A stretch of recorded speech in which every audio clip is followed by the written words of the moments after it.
यह जो माननीय मंत्री जी का उत्तर हुआ, विस्तृत उत्तर हुआ, ये हसुआ के ब्याह में खुरपी का गीत गाया गया।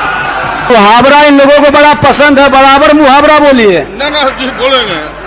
इसलिए मेरा प्रस्ताव है कि 3,000 और 2,500 न करके कम से कम 1,500 रुपया तो पर महीना इन लोगों को कर दिया जाए। बिहार विधानसभा में हंगामा थमने का नाम नहीं ले रहा है। आए दिन सत्ता पक्ष और विपक्ष में तनातनी देखने को मिल ही जाती है। विपक्ष के साथ साथ अब तो सत्ता पक्ष भी सरकार को कटघरे में खड़ा करने में कोई कमी नहीं छोड़ रही है। बजट सत्र का आज 18वां दिन था। एक ओर जहां राजद समेत वाम दलों ने अलग अलग मुद्दे पर सरकार को घेरा और विरोध जताया, तो वहीं दूसरी ओर मंत्री मदन सहनी के जवाब से असंतुष्ट भाजपा विधायक ने ये कहकर तंज कस दिया कि का पर करू सिंगार पिया मोरे आन्हर। वृद्ध, विधवा एवं दिव्यांग के लिए 400 रुपए सहायता राशि दी जाती है, परंतु यह अत्यल्प है। वृद्ध, विधायक एवं दिव्यांग अपने परिवार में परित्यक्त हो जाते हैं और आय का कोई स्रोत नहीं रहने के कारण दोयम दर्जे के नागरिक हो जाते हैं। दिव्यांगों के लिए दिल्ली में 2,500 रुपए, हरियाणा में 3,000 रुपए, गोवा में 3,000 रुपए सहायता राशि दी जा रही है। इसी तरह से अन्य राज्यों में भी तीनों श्रेणी के असहायों की सहायता करने में सरकारें उदार हैं। बिहार में मात्र 400 रुपए ही दिए जा रहे हैं। अतः सामाजिक सुरक्षा के अंतर्गत देय वृद्धावस्था पेंशन, विधवा पेंशन एवं दिव्यांग सहायता राशि को 400 रुपए से बढ़ाकर हरियाणा के अनुरूप 3,000 रुपए करने हेतु हम सदन के माध्यम से सरकार का ध्यान आकृष्ट करते हैं। माननीय मंत्री समाज कल्याण विभाग। माननीय अध्यक्ष महोदय, बिहार राज्य में विभिन्न लाभुक वर्गों के लिए यथा वृद्धजन, दिव्यांगजन एवं विधवाओं उप मुख्यमंत्री जी बैठी हुई हैं एवं विधवाओं के लिए कार्यान्वित पेंशन योजनाओं के तहत संप्रति कुल 95,67,000 लाभुकों को पेंशन दिया जा रहा है, जिस पर प्रतिवर्ष लगभग 4,440 करोड़ रुपए का व्यय है। इसमें केंद्र सरकार से मात्र 37,57,000 लाभुकों के लिए मात्र 1,248 करोड़ रुपए ही राशि प्राप्त होती है। शेष राशि 3,192 करोड़ रुपए राज्य सरकार द्वारा अपने सीमित संसाधनों के बावजूद वहन करती है, जो कुल व्यय का 72% है। लाभुकों की सीमित संख्या के कारण से पेंशन राशि नहीं मिलती है, या वैसी विधवा जो 18 वर्ष से 40 वर्ष की आयु के होने के कारण, या ऐसे दिव्यांगजन जिनकी दिव्यांगता 40% से 80% होने के कारण भारत सरकार से पेंशन राशि दे नहीं है। बैठ जाइए माननीय सजा से, माननीय मंत्री करे बैठ जाइए। से संपूर्ण पेंशन राशि से सुन लीजिए ना, रुपया प्रति माह का भुगतान किया जाता है।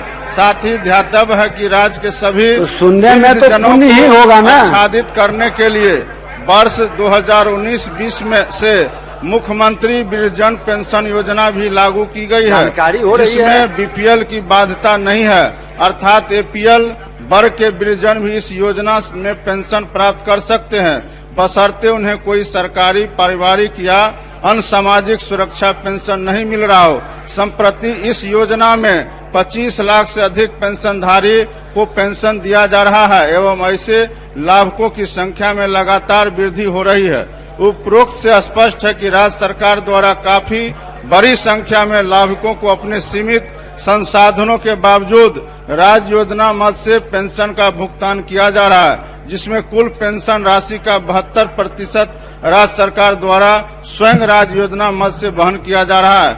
इससे यह स्पष्ट है कि राज्य सरकार वृद्ध, विधवा एवं दिव्यांगजनों के प्रति अत्यंत संवेदनशील है एवं समग्र आच्छादन की परिकल्पना के तहत जाति, धर्म या संप्रदाय का कोई भेदभाव किए बिना सभी पात्र व्यक्तियों को पेंशन का भुगतान किया जा रहा है।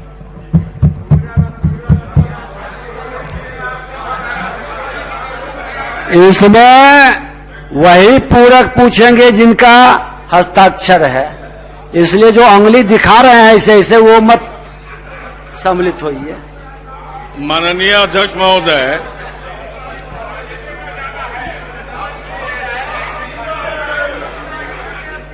चलिए माननीय अध्यक्ष, इतना विस्तार से उन्होंने बताए और कहे बहुत बड़ी राशि दे रहे हैं और सबको मिल रहा है, इसलिए अब श्री माननीय अच्छा राघवेंद्र बाबू तुम पूछें, कुछ पूछना है। माननीय अध्यक्ष महोदय, मुझे पूछने का अधिकार है आपके आदेश। आपका तो पूर्ण अधिकार है। यह जो माननीय मंत्री जी का उत्तर हुआ, विस्तृत उत्तर हुआ, ये हसुआ के बियाह में खुरपी का गीत गाया गया। मुहावरा इन लोगों को बड़ा पसंद है, बराबर मुहावरा बोलिए। न जी बोलेंगे, उसके बाद भी बोलेंगे, उसके बाद भी बोलेंगे। हमें शर्म आती है, दुख होता है कि आज इस राज्य में माननीय मंत्री जी जो उत्तर दे रहे हैं कि ये पैसा है, वो पैसा है, इसमें कमी है, उसके ये है, इसके चलते हम 400 रुपया दे रहे हैं। गोवा जैसे छोटे राज्य में, हरियाणा जैसे छोटे राज्य में, दिल्ली जैसे छोटे राज्य में, अन्य राज्यों में, और यह मानवता का मामला है महोदय। आप अच्छी तरह जानते हैं कि जो हमारे आप पूरा पूछ लीजिए ना, जो हम पूछ रहे हैं, थोड़ा सा जो वृद्ध हैं, विधवा हैं, या जो हमारे दिव्यांग हैं, ऐसे भी ये 400 रुपये में उनको कोई दरवाजे पर अपने बैठने भी नहीं देता है, उनके भोजन की भी व्यवस्था नहीं होती।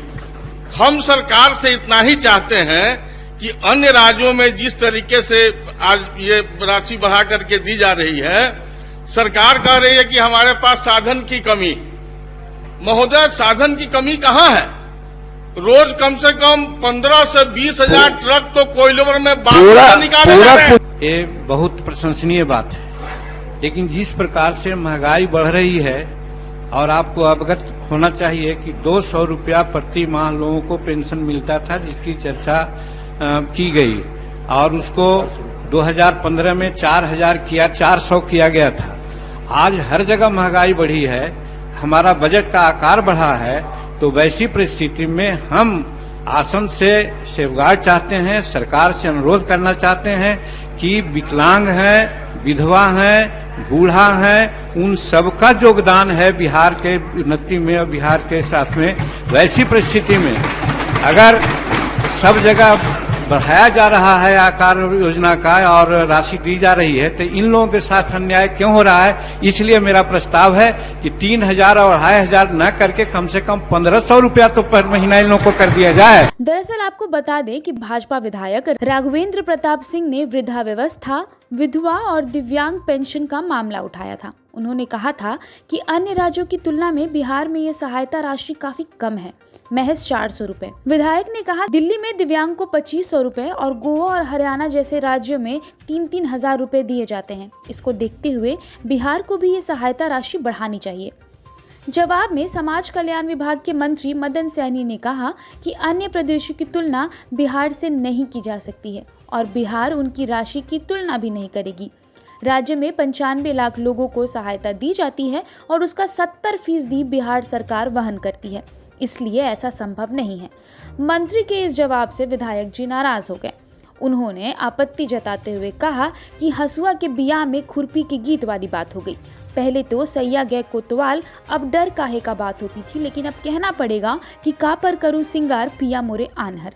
इधर विधानमंडल में आज फिर कृषि कानूनों को लेकर के वाम दलों ने तमाम प्रदर्शन किया और नारेबाजी की। वहीं पेट्रोल और डीजल के बढ़ती दामों को लेकर के भी राजद विधायकों ने जमकर विरोध जताया। ऐसे में ये कहना बिल्कुल गलत नहीं होगा कि न सिर्फ विपक्ष बल्कि सत्ता पक्ष भी अब सरकार को घेर रही है, हर एक मुद्दे पर जवाब से संतुष्ट होना चाहती है। ऐसे में आए दिन सदन में हंगामा देखने को मिलता है। आज विधायक के भतीजे की हत्या का मामला भी सदन में जोर शोर से उठाया गया।